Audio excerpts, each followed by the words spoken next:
All right, all right, all right. This is Matt Pollard with Herb Talk. We've got some awesome stuff to go through today. I'm gonna start adding people in here for the raffle that is taking place today.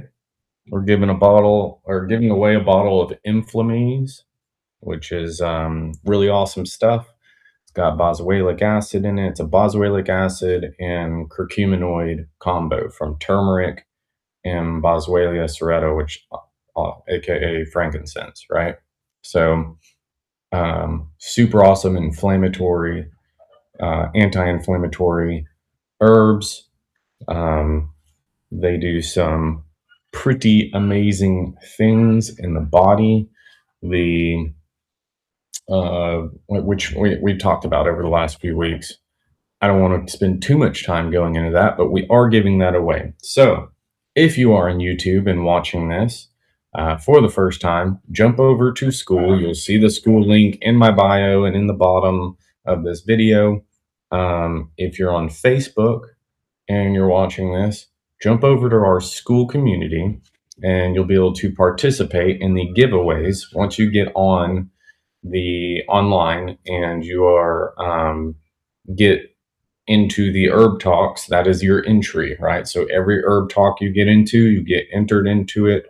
We do a raffle every month and we give something away. So, but in order to enter, you have to get in the herb talk live, right? So it's going to be really difficult when we start getting, hundreds of people in here keeping track of everybody, but we're going to make it happen. So, all right, adding people as they join. So this is an amazing thing that's happening. I've decided, since I can't find, so I've been looking and looking and looking, because we talked about leaky gut and we talked about getting your gut right and everything. And you know, Chris had mentioned last week that there's a lot of herbs, right? There's a lot of different things. I mentioned all these herbs and everything. You're not like taking all these at once and all that stuff. And it's like, no, and I went over that. They're all for different things. The leaky gut protocol and the herbs for that and everything are specific for getting back on track, right? Well, I started looking for products and trying to figure out what I could recommend to everybody to get their gut health back, right? To get their stuff going in the right direction. And I couldn't find anything that has everything in it and makes it simple and easy. And it's really ridiculous. I don't know why herbalists are failing out there, but they are hardcore. There should be a product around every corner that we can easily have access to. That's really good quality to help us heal our gut, right? But I don't see it. I just don't. I see one that has a couple of things in it, doesn't really have everything that you need, and then or another that has one thing that you need and some other stuff, right? And it's like there's some synergy to what they put together, but it's not. You still have to take a couple of other things and put four products together just to get your gut right. So I went through the process of creating a product. So this is the gut healing protocol right here. It's a powder. It's awesome. It tastes great. That's what I'm drinking right now. And I developed this liver. I developed it. I developed a formula for it. I knew what I wanted in it, but I literally got all the ingredients yesterday, and I sat and developed and got it tasting really good. Um, but I did that yesterday. So if anybody wants this, let me know. It's really cool. I'll go through the ingredients right now so you know what's in it. But it's got bone broth in it, right? So you get all of the building blocks for your gut. It's got licorice, the DGL powder licorice in it. It's got marshmallow root. It's got slippery elm bark. So with those, you're getting really good coating, soothing effect all along your mucosal lining. With the licorice DGL powder, it's you're getting those really awesome, not just anti-inflammatory effects, but you're getting what you call it. Sorry, I'm trying to find my formula. Where'd it go? Sorry, I should have been more prepared there. Okay, so what was I on? I was on licorice. Okay, so licorice, um, so it soothes the gut lining, right? It soothes the inflammation in the gut lining. It supports mucus production in the GI tract, right? So, but it's really good for reflux, gastritis, ulcer healing type stuff. Those sort of inflammatory deals, and then but it's really good for production of mucus for that lining as well. So um, the slippery elm bark and the marshmallow root coats, right, reduces inflammation that way, um, and calms that whole system down. The licorice helps to produce more. Um, it's a mucilage, right? So it helps to produce more mucus membrane in there, and then the and then it's got stevia in it, which is a non-glycemic sweetener, right? Really, and this is a debittered stevia. It's a stevia extract, really awesome. So it sweetens it just right. It's got agave inulin powder in it, so it feeds all of your gut bacteria, right? I put vanilla in it to make it have like a marshmallow flavor with the marshmallow powder. It's amazing. I put a little bit of cinnamon, supports blood sugar, antimicrobial, a little bit of ginger, um, which is also really great for anti-inflammation for your gut, right? Really good for helping your digestive tract. But so you're getting the collagen, the gelatin, the glycine, the proline, and everything to help repair leaky gut, and you're coating it, and you're getting anti-inflammatory effects, all from one. And I'm like, why can't they just do this? It's crazy. It's crazy to me. They can't just make this product. It's so simple. Um, Hey, but Matt, yeah, would you recommend doing something like that after you do a parasite cleanse? yeah, yeah, definitely. Yeah, so that's why we went through the parasite cleanse first. Yeah, go ahead and get rid of them parasites, and then come in and repair all the damage from the parasites. So that's definitely what I would do. Yeah, but so I put this together because I couldn't find anything comparable, and I'm tired of not being able to find anything that would work well. So if you guys want it, let me know. Um, I haven't worked out how much it's going to cost or what I'm going to put it in. I just put it in this. But if you want it, let me know and I can make it. But super good, super good stuff. It's just a tablespoon a day. You take it before you do anything else, right? It's the first thing you do in the morning. You take it and you drink it. Um, or you drink it between meals or coffee, right? So you don't want to you don't want to have anything really in your stomach when you're drinking this, because you want it to actually get that coating effect and absorb into the lining of your intestinal tract. If you're digesting and stuff, it will just move through and not really get that effect because it's too active. Your digestive tract is too active at that point. So you want to make sure you get it in when you have no food in you. So I like to do it first thing in the morning,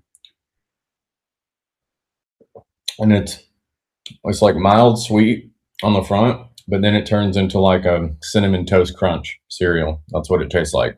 I haven't tried it with milk. I want to put it in milk and see how that is. I bet it would be really good though. Um, but yeah, it's literally just a tablespoon a day and for 30 days, and that is your gut healing protocol. Works really even better with like an intermittent fasting type deal do it first thing in the morning, and then you wait till like lunch to eat. That's how I propose a gut healing protocol in my gut course.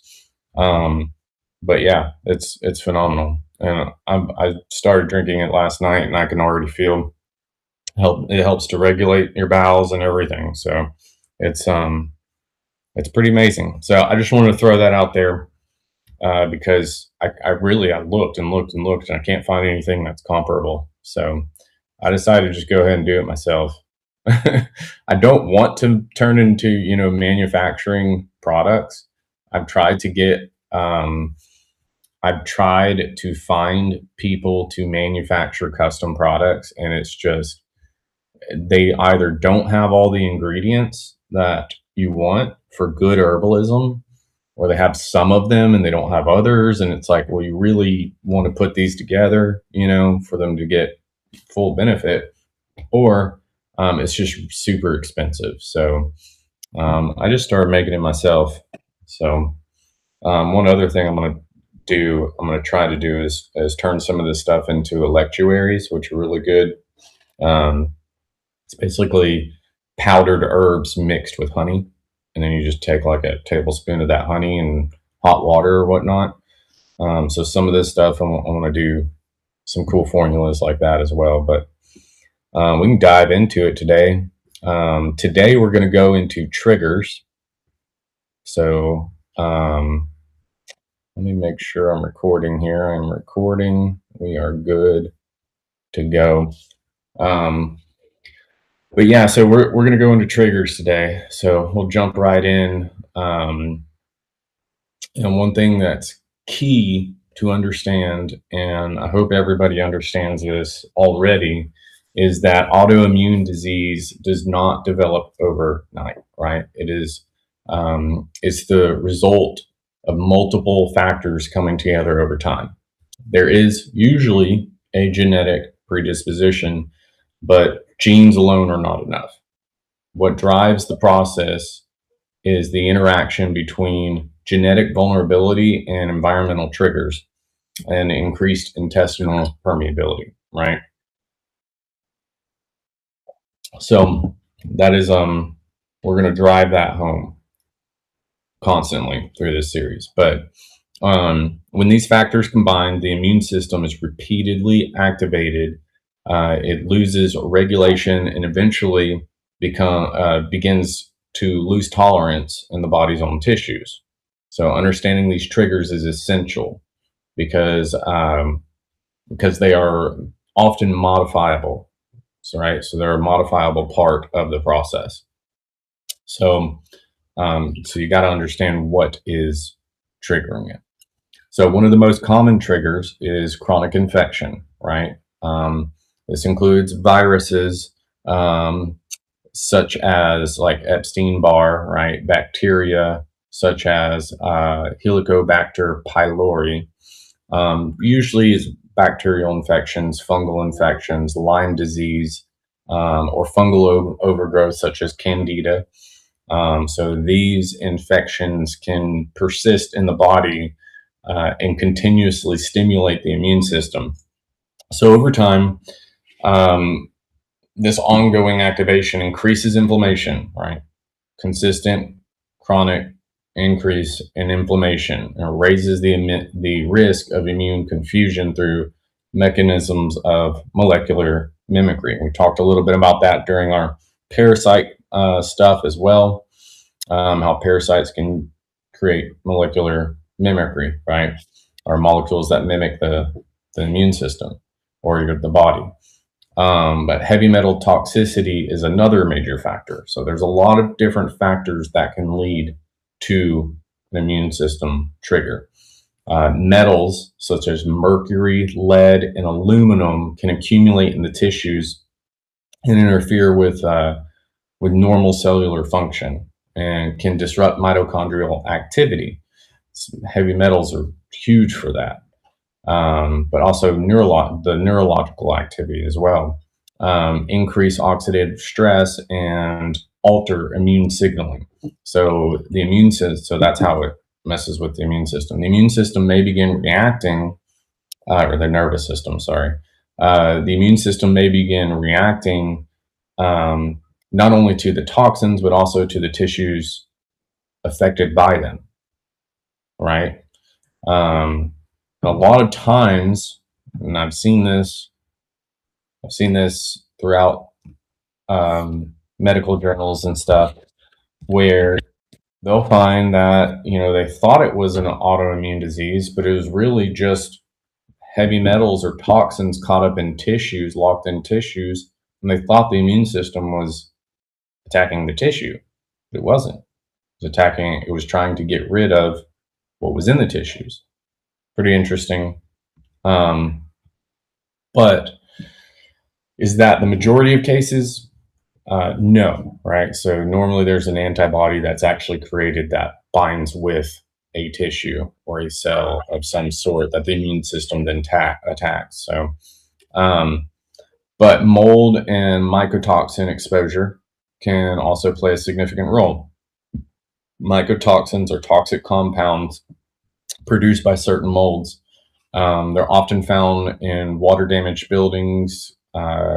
These compounds can suppress or dysregulate the immune system. So they'll increase inflammation, contribute to neurological and systemic symptoms, right? So chronic exposure can keep the immune system in a state of imbalance, and that chronic exposure. So you can have high levels of intense exposure, or you can have chronic exposure over time that can overstimulate your immune system, right? Obviously, it's trying to help you, but chronic psychological stress is also a big one. It's powerful and it's often overlooked, right? So, like we've been talking about, that HPA axis, that hypopituitary adrenal gland axis, right? That axis, the vagus nerve, the two brains, the enteric nervous system, and the central nervous system, right? So all of that can have an extreme effect on your immune system through stress, your mind, and your gut connection, right? So long-term activation of stress stress response leads to dysregulation of the HPA axis and sustained cortisol release, right? So over time, this can suppress certain aspects of immune function while overstimulating others. So reducing immune balance and increasing inflammation. And that's a huge gene trigger as well. So just stress in general. So we all gotta chill, man. We gotta get out in nature and walk. That's one of the biggest stress relievers, but we're gonna go over some other breath work and stuff like that today as well. But hormonal imbalances, particularly involving estrogen, right? So this is why you see more autoimmune issues in women, because it is an estrogen dominant disease, right? So involving estrogen, so it also influence immune activity. So estrogen has direct effects on immune cells and can shift the balance of immune response, right? So in cases of estrogen dominance or disrupted hormone metabolism, this can contribute to increased immune activation and inflammation. When we're talking about estrogen dominance or disrupted hormone metabolism, there's a couple of ways it happens, but aromatization is one of them. And if you are aromatizing good hormones and flipping them into bad estrogen, which happens as age goes up, it's an oxidative process, and so you can help to regulate that. There's a couple of different herbs and stuff that you can help to regulate that, stop it, and get your hormones back on track. But it will create an estrogen dominance in your system. Even for men, it will create an estrogen dominance. They think they have low testosterone and everything, but they really just have high estrogen. and low testosterone. The hormones are out of balance, right? So then you have a whole bunch of estrogen mimickers, right? So makeup is one of the worst things ever for women. There's so many things in there that are estrogen mimickers. BPA, bisphenol A in plastic bottles, and whatever else is in plastic is a huge concern. You have to watch out for that stuff. They are estrogen mimickers. So when you have estrogen mimickers, I'm gonna get Chris in here for the raffle. Doing the raffle today. All right. So when you have all these environmental estrogen mimickers that are being um, being what you're actually putting it on your body and in your body, you're going to have a hormone imbalance there as well. So it's always best to, if you can, stay away from plastic, um, stay away from makeup, get a natural makeup. Try to always convert things into natural. Your clothing, try to go, natural fibers, that kind of stuff. The synthetics are really bad for you. Um, I'm in the process of doing the same thing. I used to wear all organic cotton and hemp, but I don't buy my clothes anymore. So I have a wife, and she always buys my clothes. So I gotta get back into the habit of getting really good fibers again back into my life. So it can make all the difference. So diet is foundational as well, right? So processed foods, industrial seed oils promote inflammation and can disrupt the gut microbiome. They contribute to increased intestinal permeability and provide continuous source of inflammatory signaling. So a lot of the seed oils are very high omega-6 and 9, which are inflammatory signals. So that's not the only reason you want to stop those seed oils, but it is a really big one. So it just stimulates inflammation all day long, as seed oils do. So over time, this creates an internal environment that favors immune dysregulation. Pharmaceutical drug exposure is another important factor. Antibiotics can disrupt the gut microbiome by reducing beneficial bacteria, leading to dysbiosis. So, proton pump inhibitors reduce stomach acid, which is important for proper digestion, right? So, in defense against pathogens and parasites, right? So, when these when these systems are disrupted, it can increase the likelihood of gut imbalance, right? Infection and immune activation. So each of these triggers on its own can place stress on the immune system. When multiple triggers are present at the same time, they create a cumulative effect. So this perfect storm increases the likelihood that the immune system will become dysregulated and begin targeting the body. So identifying and addressing these triggers is a key step in restoring that balance. Removing or reducing stressors allows the immune system to calm down. So it improves regulation and supports the process of building or rebuilding tolerance, right? Um, so as we went through those, you probably see a lot of different things, and they start adding up, and you're like, yeah, now it makes sense, right? So you see the different toxins that you get, not just through your drinking water or through your diet, but through your environment that you're around. Like, I work in a steel plant, so metal dust all day long. I have to constantly fight against that by doing certain things, right?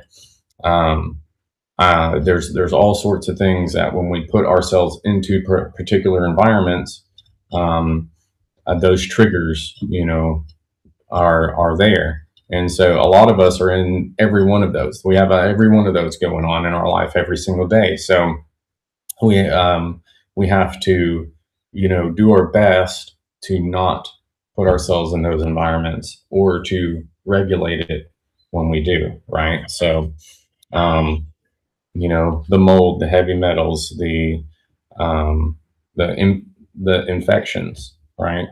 Those sort of things. We have to do our best to regulate all those things, and we have to do our best to only use pharmaceuticals when necessary, right? But not when like life saving, right? But not for simple things, right? We shouldn't be going to the doctor every single time we have a sniffle, right? A lot of people do that. I don't understand why, but we shouldn't look to that for simple things. We should actually work on the cause of the issue, right? So because a lot of those pharmaceuticals will throw your whole body off, especially antibiotics. That's a huge one. So when you do antibiotics, you need to get on a gut healing protocol right away for your microbiome, right? It may not damage the gut lining, but it will completely um, demolish your microbiome in your gut. So you have to replenish that right away. So those sort of things are important to note and notice and um, to take care of and help regulate. So herbs of the week. I'm going to get back to this because you didn't get to hear about it, Chris, but it's really good. And I did this because of what you said last week. But um, so herbs of the week. So andrographis. Andrographis is a broad spectrum antimicrobial herb, and I wish it had a better name, but it doesn't. That is literally the name for it. There's no common name about it, but it's antiviral and antibacterial. It's commonly used when chronic infections are suspected as driving factors in immune dysregulations. This is what I'm talking about. Um, so if you're a person that is prone to infections, great herb to get on, great herb to try, right? So its primary active compounds, known as andrographolides, influence immune signaling and help the body respond effectively to pathogens. Rather than simply stimulating the immune system, andrographis helps modulate immune activity while also directly inhibiting growth and replication of certain viruses and bacteria. So that's phenomenal. Why isn't everybody taking this when a cold or something comes around, right? So it should be like a thing that everybody does, right? So it has been studied for its effects against upper respiratory infections. So if you're prone to bronchitis, pneumonia, but its broader role is in helping reduce microbial burden that can help or that can keep the immune system in constant state of activation, right? So by lowering the presence of persistent infections, it reduces one of the key triggers that can contribute to autoimmune processes. In addition, with its antimicrobial effects, andrographis has anti-inflammatory properties as well. It can reduce cytokine activity and support a more balanced immune system. This makes it particularly useful in situations where infection and inflammation are occurring together. Super awesome stuff, right? Phenomenal. But you would use it more for bacterial infection persistence, right? So if that's something you struggle with, great herb to get on. Milk thistle, all right? Milk thistle is phenomenal. I'm going to go through my notes on what I have for it, and I'm going to talk a little bit more about it probably. But so milk thistle plays different roles, right? So by supporting liver function and detoxification pathways, right? So, but the liver is responsible for processing and eliminating toxins, including environmental chemicals, metabolic byproducts, and certain heavy metals. So it's really good for detoxing. It's not something you have to take all the time, but it's really, really great to add into your herbal tool chest, if you will, right? So the primary active compound in milk thistle is silymarin, which has antioxidant and hepatoprotective properties or effects, right? So it helps stabilize cell membranes. That's what that means. So it supports regeneration of liver tissue and enhances the liver's ability to process and eliminate toxins. By improving liver function, milk thistle supports the body's ability to clear substances that may contribute to immune activation. So, toxins that are not properly eliminated can accumulate, right, and interfere with normal immune signaling. Increases, and also that it increases oxidative stress and contributes to inflammation. So, so milk thistle helps, knock all that out basically. But it also supports glutathione production. So if you don't know about glutathione, you should. It's extremely important. It is the body's basically master antioxidant, right? Along with like superoxide dismutase, and in glutathione are like the body's best antioxidants ever. And you produce glutathione yourself. So it's a key component of detoxification, right? So this further enhances the body's ability to manage toxic load and reduce inflammatory stress. Milk thistle is phenomenal. It's important to have in your emergency kit, right? If you will. Or if you have ever had, or if you have a sugar addiction, it's really good to have. If you ever had any drug use or alcohol abuse or anything, it's really great to have and take. It will help to repair liver cirrhosis, those types of things, right? So it's phenomenal. It is the only thing you can take when there is a mushroom, and it's like the angel death mushroom. I can't remember what it's called. If you take this mushroom, you will die within 24 to 48 hours, I believe. I think it's within 24, but I'm going to say 24 to 48. Just depending on how much, I think. But if you accidentally eat this mushroom, you will die, right? It's just a matter of time. But the only thing that will stop it and actually detox it from your liver is milk thistle. They have not replicated anything that will do it. It's the only thing that you can take to get rid or to stop that toxin from killing you. Pretty phenomenal. Milk thistle has been used for thousands of years for that particular purpose. Then we have Paw d'Arco. Paw d'Arco, I've been taking Paw d'Arco for 15 years on and off, not constantly, but it's super awesome for its antifungal effects. So really good for like candida or fungal overgrowth, right? So which they can act as a chronic immune trigger, right? So a lot of times candida triggers are associated with skin issues like psoriasis, eczema, that kind of deal.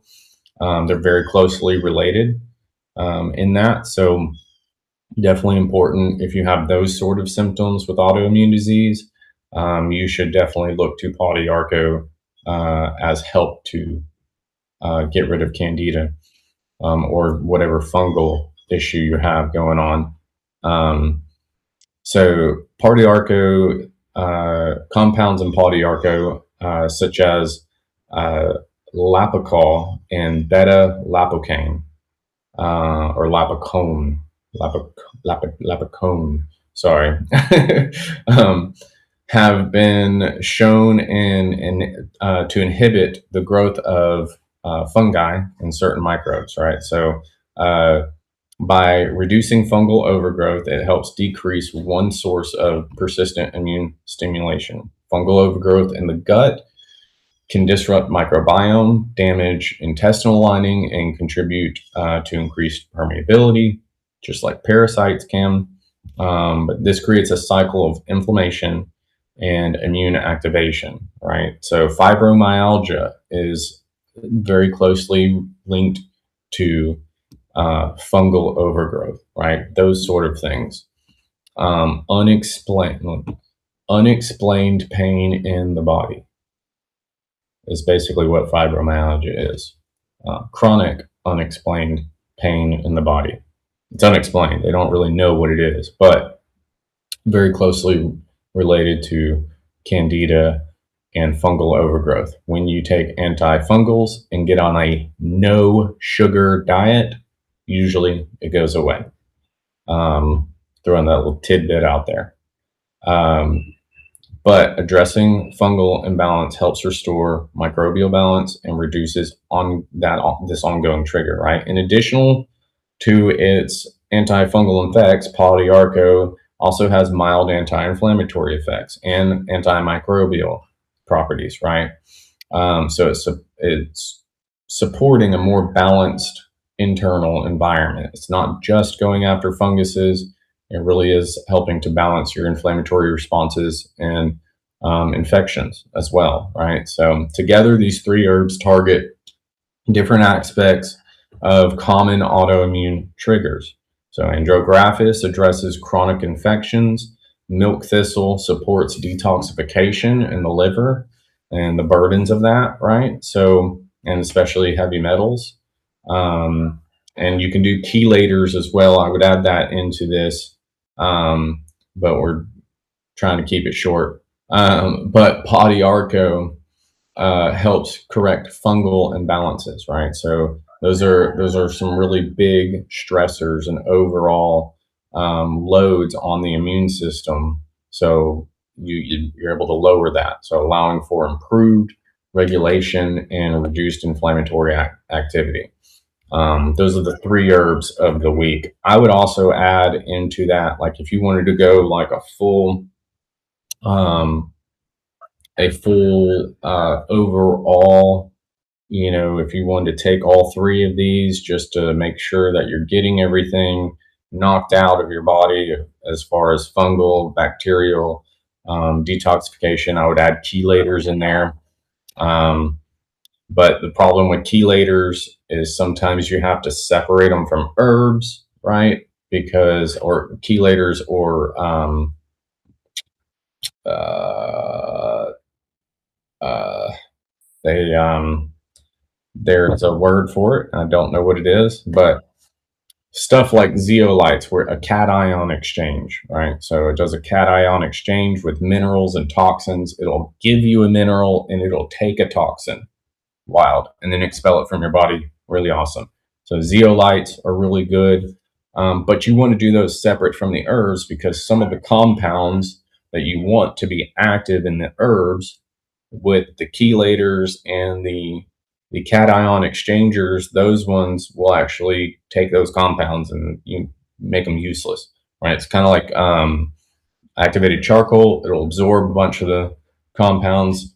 That's why I chose MSM as a helper for the detoxification protocol for the parasite cleanse, because it's not going to steal any nutrients, but it's going to help detox any issues that are happening with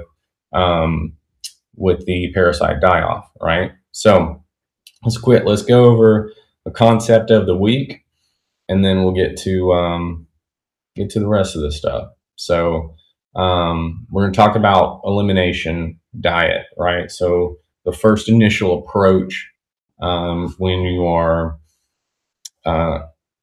you're trying to heal your gut, when you're trying to get everything focused and right, part of it is eliminating things that are going to cause you issues, right? You got to get rid of those things. Otherwise, you can be doing a whole bunch of great things, but then you're still damaging yourself. It just doesn't make sense, right? So an elimination diet, it's short term, right? It's structured. It's a structured approach used to identify foods that may be contributing to inflammation, gut irritation, immune activation, all of your problems, right? They may be triggering, they may be causing issues. So learning those sort of things, learning what to put into your body by utilizing the way your body reacts to it is one of the best ways. you get real-time information, right? So real-time feedback. The goal is not long-term restriction, but to remove common triggers, right? So allowing the body to stabilize and then systematically reintroducing foods to observe your reactions, right? So in context of autoimmune conditions, the elimination phase typically lasts around 30 days.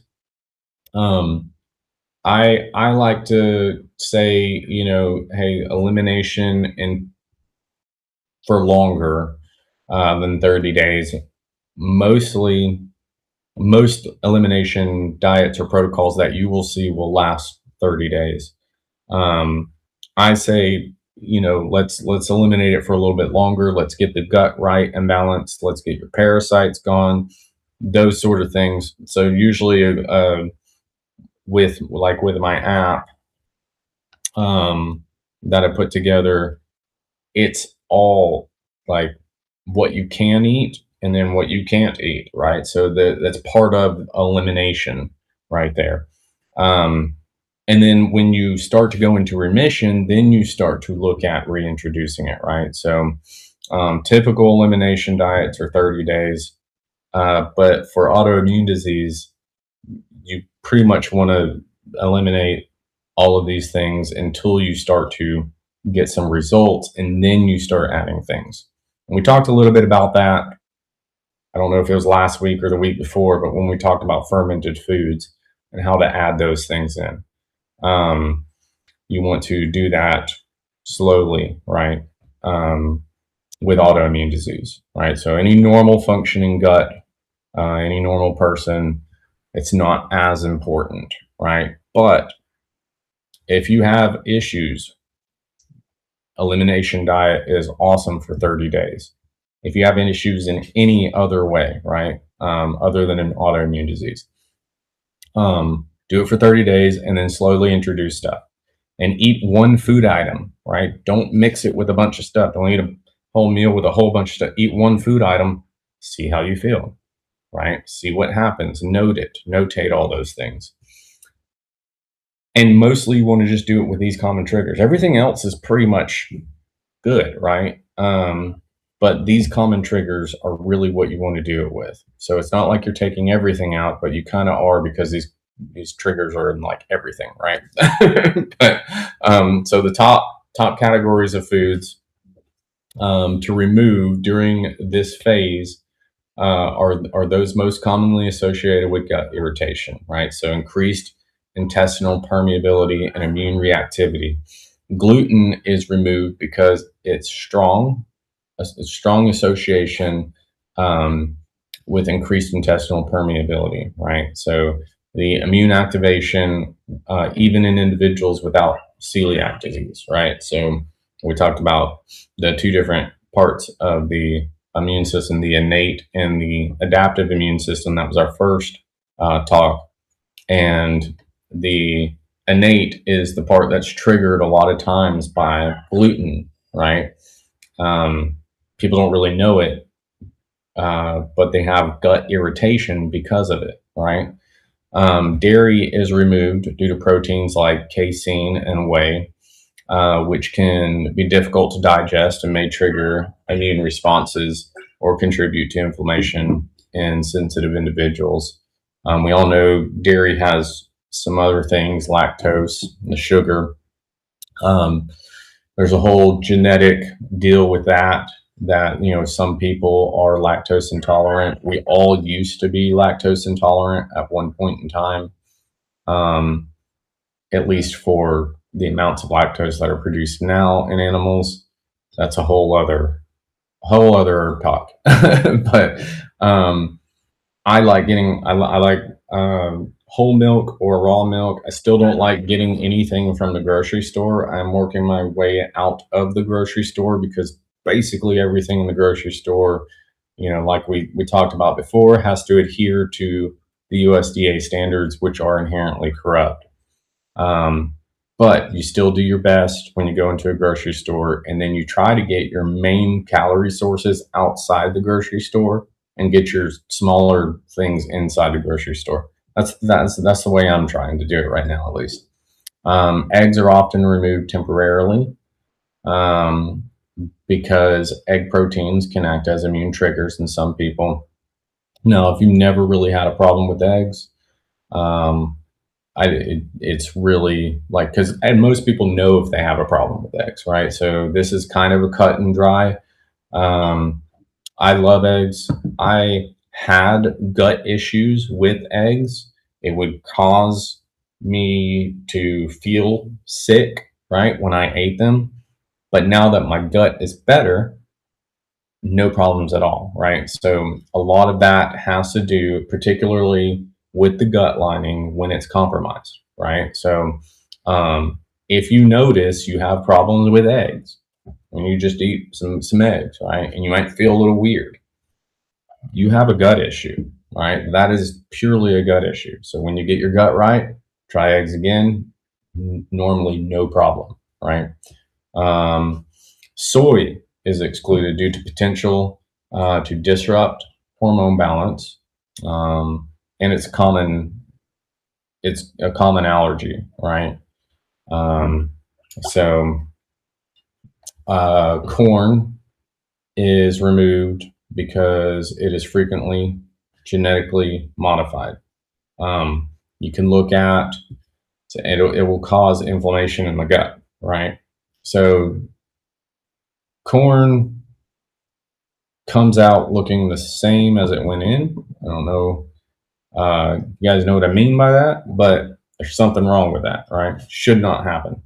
Um, but um, especially genetically modified, right? So genetically modified corn will cause inflammation in the gut. They've seen it since we've been feeding animals. The gut inflammation in animals has drastically increased when we feed them with this GMO corn. Refined sugar is eliminated because it promotes inflammation, disrupts blood sugar regulation, obviously, and negatively impacts the gut microbiome. Sugar does way more um, than just, disrupt gut microbiome and disrupt blood sugar. It does so many things, and um, I have a whole thing I could go into on just sugar, but it's like I said, a lot of this stuff is a whole other herb talk, like side notes. But industrial seed oils such as soybean oil, corn oil, canola oil are removed because basically vegetable oil, any vegetable or seed oil are removed because they're high in omega-6 fatty acids, which are prone to oxidation, first of all, and they promote inflammatory pathways, right? So one of the inflammatory pathways that they promote is the same inflammatory pathway that turmeric ramps down, right? So if you're taking these seed oils and you're taking turmeric to get your inflammation down, you're not doing anything, right? But there's other side effects of these seed oils, not just those inflammatory responses. Nightshades, including tomatoes, peppers, eggplant, and white potatoes, are often removed during this phase, right? Because compounds such as lectins, alkaloids may aggravate inflammation or symptoms in certain individuals. A lot of people have reflux issues, acid reflux issues, and digestive issues with these nightshades, with tomatoes, right? With peppers are a little bit different, but eggplant, white potatoes, all those. I have issues with white potatoes. Don't have issues with sweet potatoes, right? Because they're different. But I have a lot of issues with white potatoes. So, but during this elimination phase, the focus shifts to simple whole foods that are easier to digest and less likely to provoke any immune response, right? So this typically includes fresh meats, certain vegetables and fruits, and easily digestible carbohydrates such as root vegetables, right, or rice. Um, excluding white potatoes, right? So yams and sweet potatoes, full throttle, all on the table. Um, but if you're after this period, right, you start to reintroduce. So depending on how you want to go about it, if you're someone that's just looking to reverse an overall health issue, it's really important to try eliminating a lot of the causes that could have led up to it, right? But so after, whether it's 30 days or after you start to go into remission for some of these things, um, you want to reintroduce them one at a time, right? You want to go through them. And I would go through things like, you know, I would go through things like eggs pretty quickly after the gut healing protocol. Reintroduce eggs, and you'll notice you'll probably be a lot better with them uh, after that. After you get your gut right, um, so those sort of things. But if you're talking like, um, let's see, let me go back up to my. If you're talking like sugar, reintroduce sugar. I mean, I would just try to find other ways to sweeten stuff if you want sweet. Now, if you're talking like gluten or bread, you want to do the best bread possible, right? You want to mill your own, bake your own, or find somebody who does. There's a lot of people that make amazing sourdough locally, um, and you reintroduce that, right? You reintroduce it in the best possible format. You don't just go back to the grocery store and get your Wonder White bread, right? That is horrible for you. That's straight up sugar. You don't just go right to the pizza joint and get some Domino's, right? So um, you reintroduce it in the best way possible, um, and then you see where you're at from there, right? So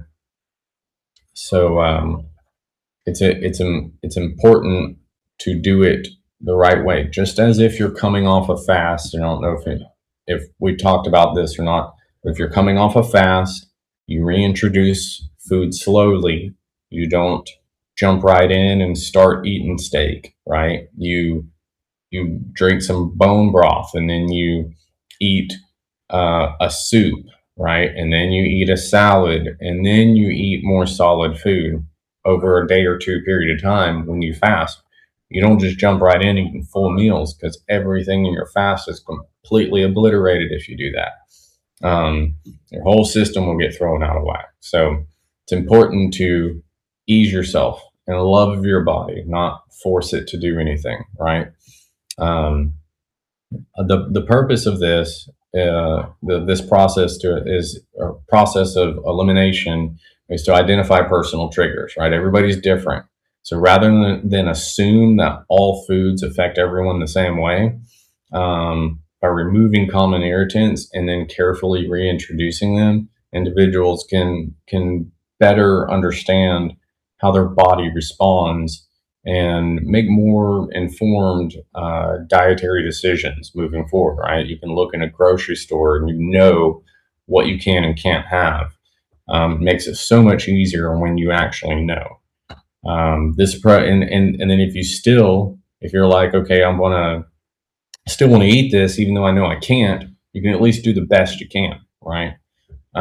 So this approach reduces overall inflammatory load and supports gut healing and helps restore more balanced immune function, right?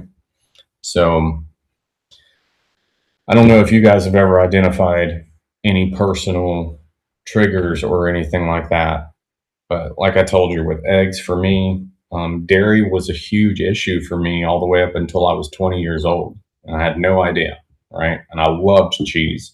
I used to make a dish when I was a kid. I would put cottage cheese in a bowl. I would put shredded cheese on top, and then I put dressing on it, and I would eat that. I loved dairy, but it caused so many issues for me: bronchial issues, earache, sinus issues. And then once I eliminated dairy, all of those issues went away.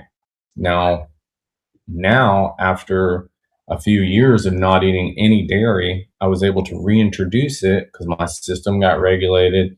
Everything was able to get back on track.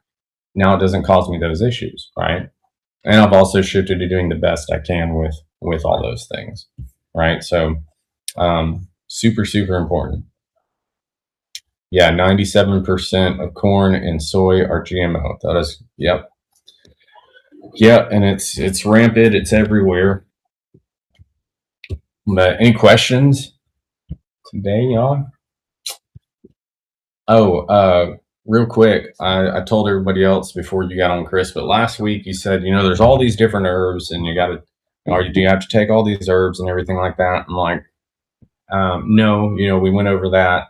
It's all, specifically for that season of your health, right? So, but gut is first. You want to focus on your gut and stuff. So I started looking. A lot of these things too can be formulated into formulas. They can be brought together into simple ways or formulas to get everything in. So I started looking and researching and trying to find good products that I could recommend to people. And I'm like, I can't find anything that's like halfway decent. Yeah, I don't know if you can hear this chicken out here, but it's going crazy. It's a rooster. Well, maybe it's not. Maybe it's a hen. But anyways, um, so I was like, I'm just gonna make it myself. So I made a gut healing protocol that all you have to do is take 1 tablespoon a day and put it into water or milk. I haven't tried milk yet, but I imagine it's going to be really good. But it's fantastic. It's got everything you need for your gut healing protocol. You do it first thing, and I like to do it first thing in the morning before I eat or anything else. You want to do it when you don't have anything in your system. So a couple hours after eating, at least minimum. So in between meals or before. Before is best, really. So I like to do it first thing in the morning. But I just developed this because I was tired of not being able to find the things that people need, and it tastes kind of like cinnamon toast crunch. It's really good, but it's got bone broth in it. It's got I went through the ingredients earlier, but it's got the licorice, the DGL licorice in it. It's got slippery elm bark. It's got marshmallow root. It's got some ginger in it. A little bit of cinnamon for taste, but also helps blood sugar support and stuff. Um, but it's got vanilla in it, and it tastes like marshmallow. Um, I mean, it's really good. It's pretty dang good. But it's got stevia in it, so it's all low glycemic, and it's also got agave inulin powder in it, so it's a prebiotic fiber, so it feeds your microbiome, right? So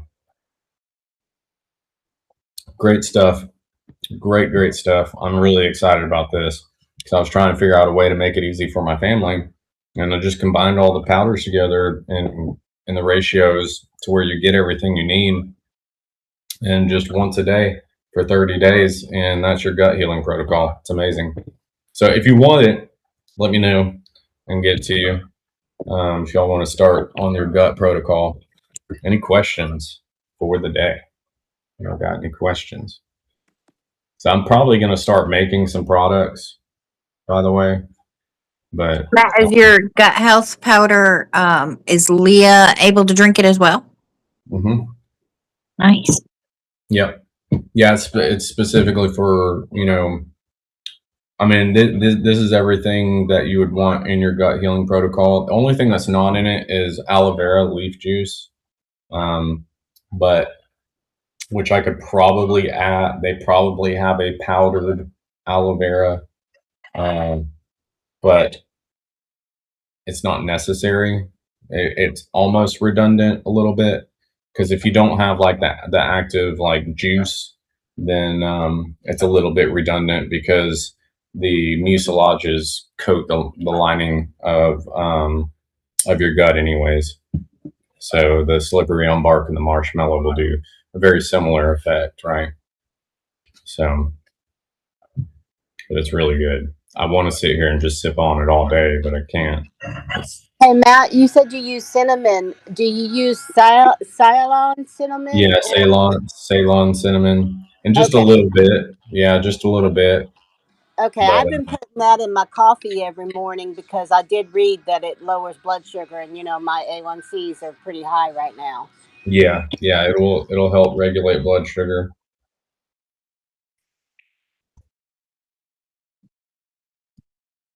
Oh yeah, we got to do the raffle today. I almost forgot. So we're doing the raffle for Inflammease. I want to do it for the gut healing protocol, but I already told y'all we were doing it for Inflammease last week. So, Inflammease is really awesome formula. I always have it around, but it has boswellic acid in it, extract of boswellia serrata. Really awesome for anti-inflammatory effects. It has a curcuminoid extract in it, so also anti-inflammatory. It's got bromelain and quercetin, which is antihistamine, so also anti-inflammatory. It's really good stuff. Really, really good stuff. I use it more in emergency types or like injury type stuff, or if I've overworked myself physically or something like that, I normally use it, take it for a few days to help reduce inflammation and stuff, and it works phenomenally. It was part of my protocol when I was doing when I got poison ivy for anti-inflammatory. So it's good stuff. Are you guys ready to raffle it off and see who wins? Ready. I think I got everybody in here. Some of the people aren't here today, so if they win it, I gotta call them up. All right. Let's see. I got everybody in for today. Let's go raffle. All right, we got all the names in. We're gonna hit raffle, and I'll see who it lands on. Wait. What? Did I hit it? There it goes. This is a pretty cool little app. Oh, you see it? Y'all see who won? Kitty Pollard. Woohoo!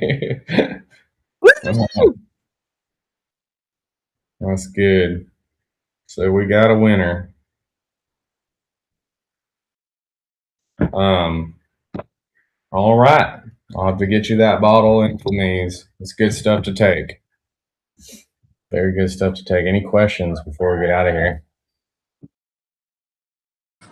Nah, I just everything that you've recommended for my blood pressure and whatnot. It's been 2 weeks. I've been on it and stuff, and I've noticed because I have to monitor my blood pressure every day, twice a day, and it has gradually decreased. So There you go. it's helping. That's awesome. That's awesome. That's great news. Yeah. Yeah, just keep to it. Consistency is the best medicine. Nothing will work if you're not consistent with it, for sure. I'm gonna have me another one of these, even though I probably shouldn't. I mean, it's not gonna hurt, but I don't have to have another one. But it's so good. But yeah, consistency is the best medicine. Do anything consistently, and you will notice a difference. This is not a take one pill and all your problems are solved. It's consistently do something for any period of time, and you'll actually get to the root cause of it. You'll actually start to fix some things. A lot of the pharmaceuticals and stuff like that, although people are wanting to help people through it, it usually Actually, it never solves the actual issue, right? It never solves the problem. So, and a lot of times it'll cause more problems, right? So I've told everybody this story of the guy that was on 31 different medications, and I got him off of 30 medications within 2 weeks, like just by herbs and lifestyle and diet change. That's it. But the one medication that we didn't want to get him off of right away was a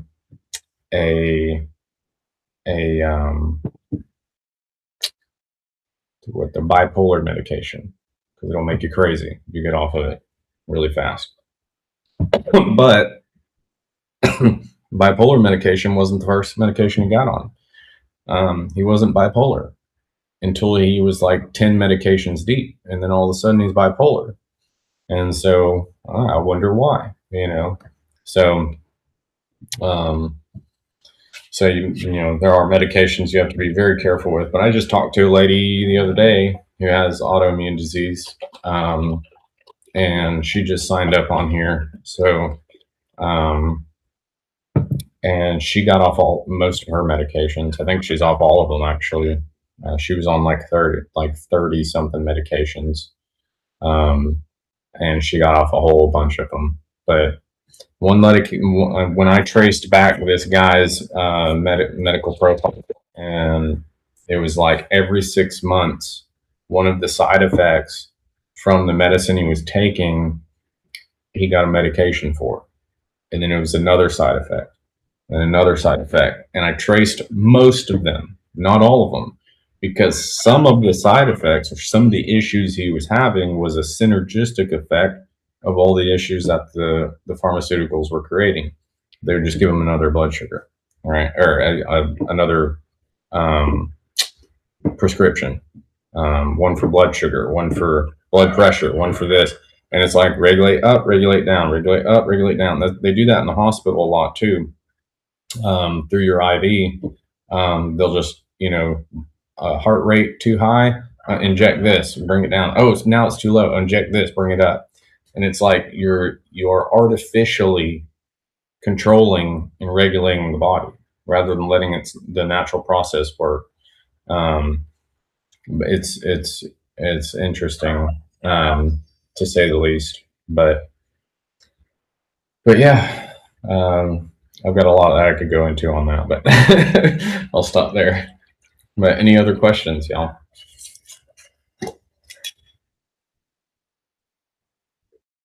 It's good to hear good testimonies.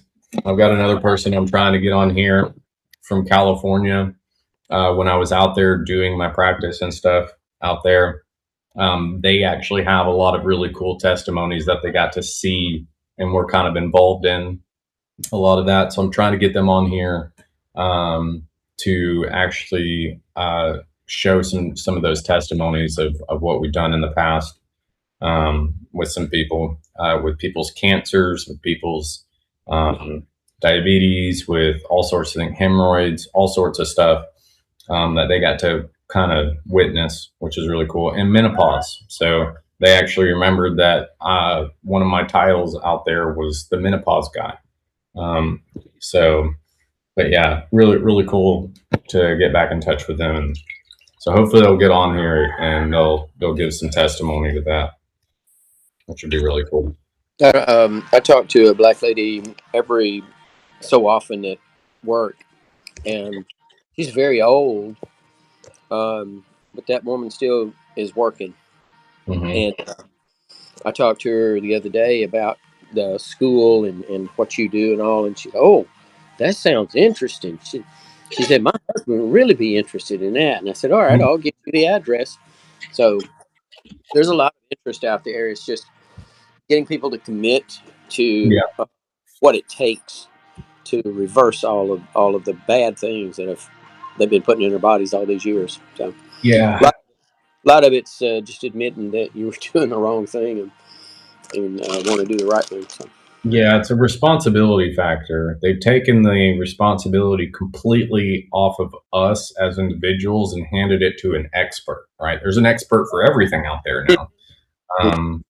And so we're an expert-based society, and it gets, we're so far away from what we should be doing that when you show somebody what you should be doing, it's such a foreign idea to them that it's like, wow, that's like outer space, compared to what the daily norm is now. But what's also outer space is how many diseases we're dealing with right now. That is nuts to me. Like, that is not normal, right? What we are dealing with on a daily basis, what everybody is dealing with, is not normal. What we put ourselves through. And we actually we went to a church, and a guy gave a sermon it was very similar. That he was like, cancer, it's not normal. This is not normal. I'm like, man, I like this guy. This is good. but I'm like, yeah, it isn't normal. But everyone is dealing with it, and it's crazy to me. It's just crazy. Like, and the amount of children that are on medications now is astonishing. Astonishing. That should not be. One of the things they've done also psychologically is they've programmed to not question authority and only of the experts. Yeah. Yeah, that's part of the expert-driven society. Is we have to have an expert to tell us how to do everything, and it's really great when somebody's able to devote a lot of time to one subject and learn a lot, and they would be considered an expert in it. That's really, really great. The problem is that we're not allowed to question the experts.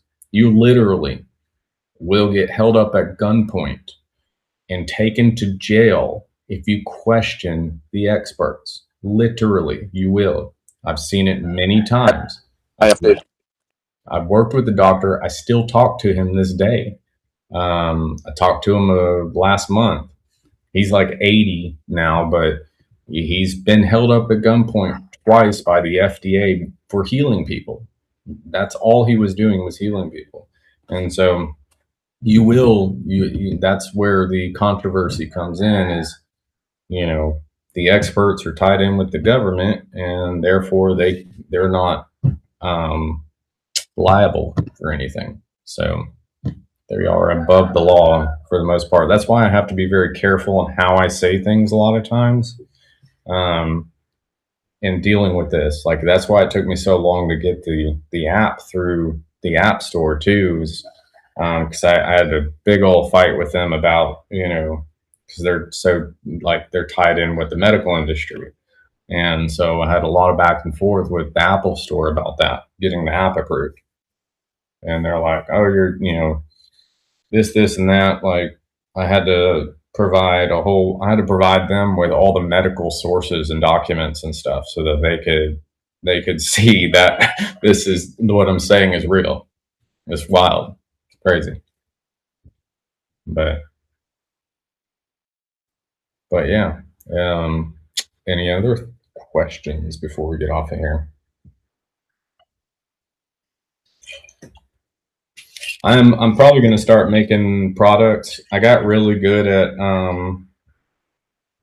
at making things taste really good in drink format or powdered drink format when I was doing dietary supplements, when I was formulating them. And so I'm going to try to make a lot of products like a powdered format you can just throw in water and stuff. So especially for the autoimmune peeps out there, would be really good stuff. But just for gut healing protocol, this is awesome. So, but I will we'll shut this down. We're over an hour now, so we'll shut it down. I've got to go try to drive a Corvette around right now. We got it driving last night, so that's going to be a lot of fun. So I will see y'all later. Mom, I'll get you that Influence. Bye, y'all. See ya. Thank you.